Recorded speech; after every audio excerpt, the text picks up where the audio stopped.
Welcome to Lionel's Train Town. In this first job, you'll learn how to drive a locomotive, switch tracks, and couple cars. Let's begin. First, select the steam locomotive. Simply click on it. Good. The locomotive appears on the toolbar at the bottom right of the screen.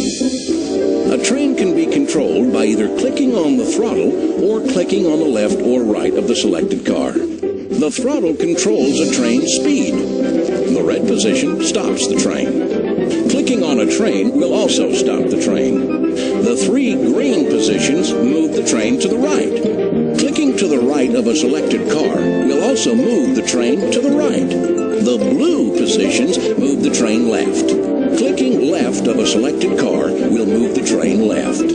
A train has three speeds. Both the color and arrows indicate the current speed of a car. The car also has a small speed indicator that changes to reflect its current speed. The red indicates the car has stopped.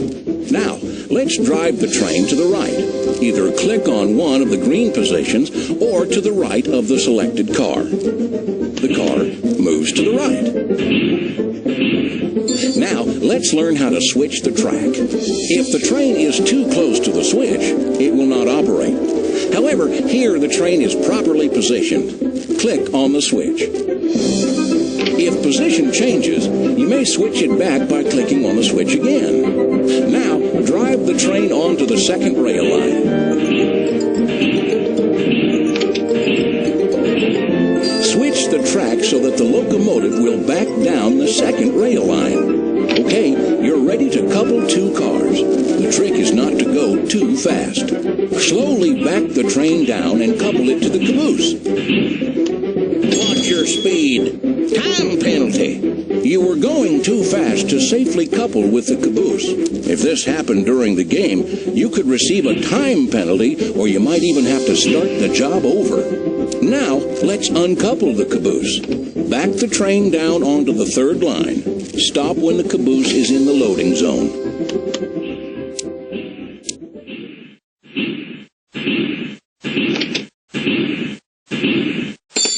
Okay, position the cursor between the coal tender and the caboose.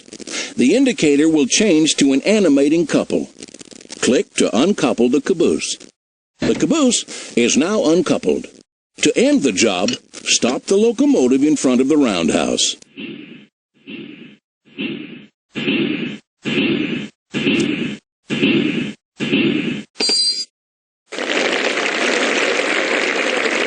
Congratulations! You did it!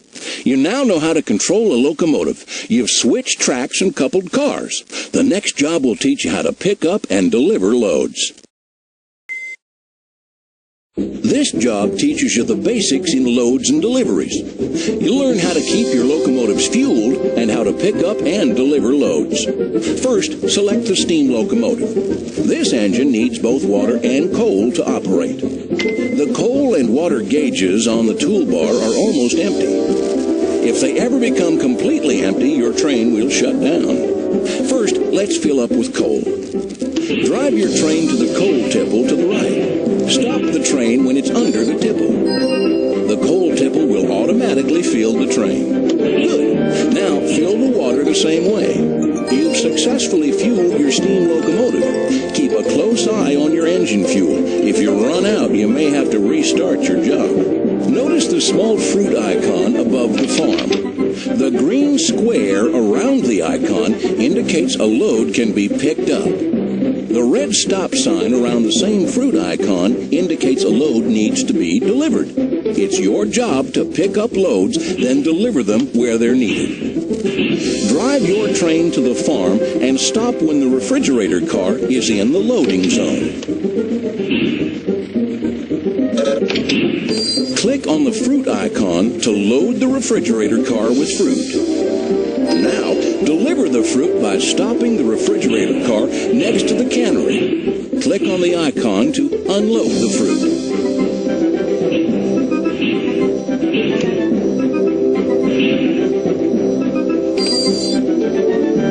Great! Train Town residents will now be able to buy canned fruit.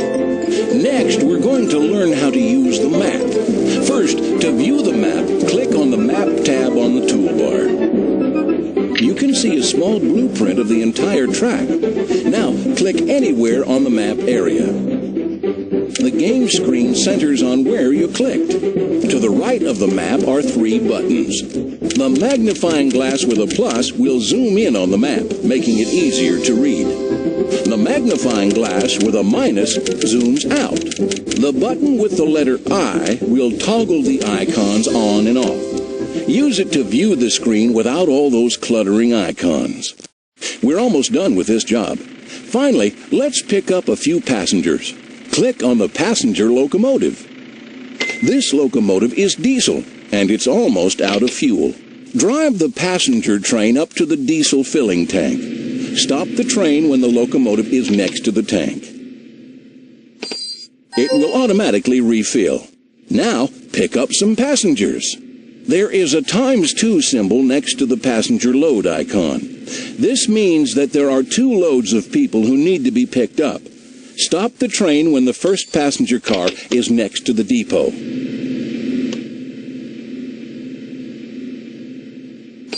Load the passengers by clicking on the passenger icon.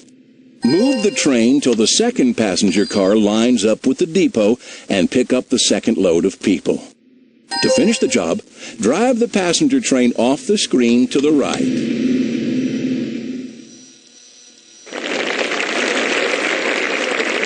That was some mighty fine work. You refueled both a steam and a diesel locomotive. You've learned how to pick up and deliver loads, and you've learned how to use the map. Very impressive. Signals are known as semaphores. In this job, you'll be taught what a semaphore is, how it works, and how to place your own signals. Watch the steam locomotive. A collision with a passenger train was averted using a semaphore. The flashing red lights mean that a train will stop when it comes near this signal. Now, click on the semaphore.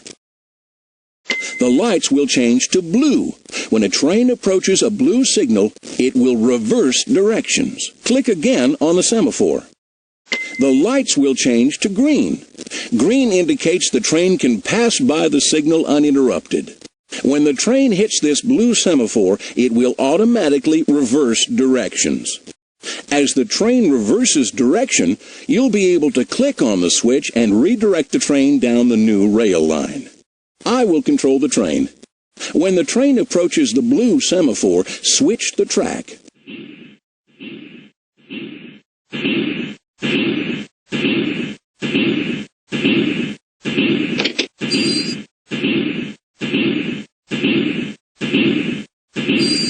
Excellent! And the red semaphore stops the locomotive.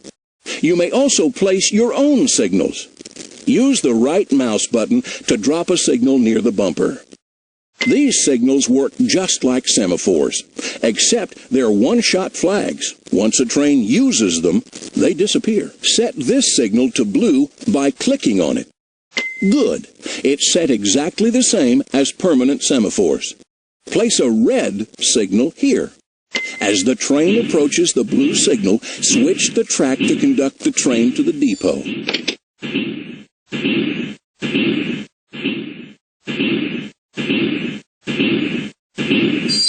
And that's it.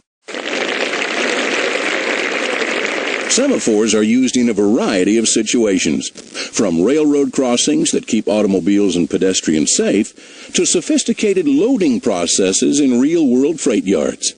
Railroads have several special tracks. In this job, you'll learn how to use the turntable, bascule bridge, and rotary dumper to pick up and deliver a load of iron ore.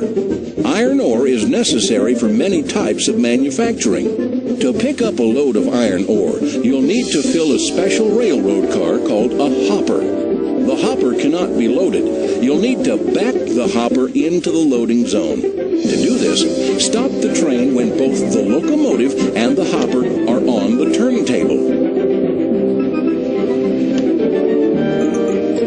Now, click on the turntable.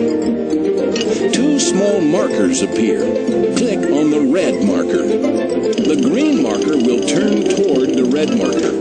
The turntable will stop when the two markers line up.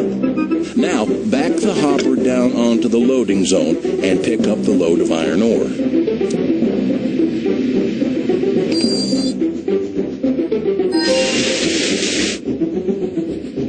Okay, to deliver the load, you'll need to drive the train over the bascule bridge. Stop the train to the left of the bridge. The signal will flash either green, indicating the bridge is clear, yellow, the bridge will rise soon, or red, the bridge is rising. Wait till the signal is green and drive the train over the river.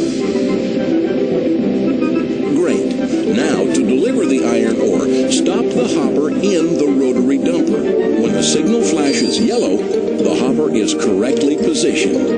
Uncouple the locomotive and drive it safely away from the dumper.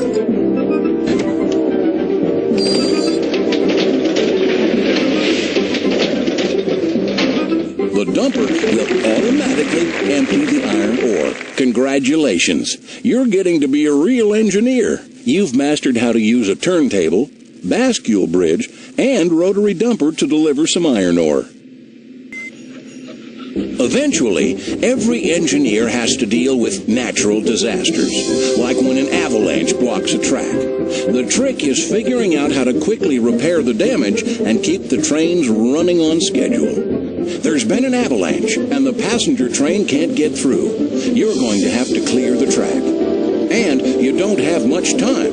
These passengers are on a tight schedule, and you've only got 5 minutes to clear the slide. Use the snowplow to move the slide. Back the passenger train down the track to give room for the plow. Drive the plow forward into the avalanche.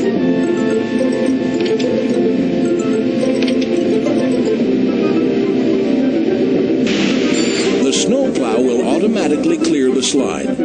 Well, this is just great. The switch broke when the plow passed over it.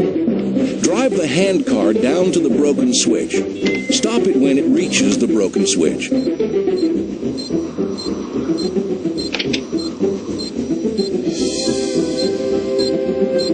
The mechanics will fix the track automatically.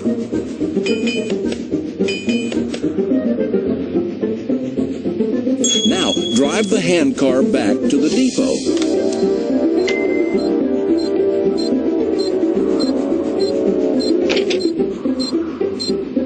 Clear the plow by backing it up to the second line.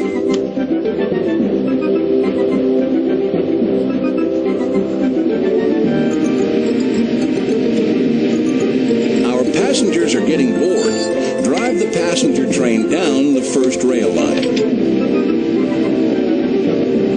What a day. Now there are reindeer blocking our way. Blow the locomotive's whistle to scare the deer off the track. Finish this job. Drive the passenger train off the right side of the screen. What a job! But you did it. You managed to fix all the problems with the track and keep your passengers on schedule.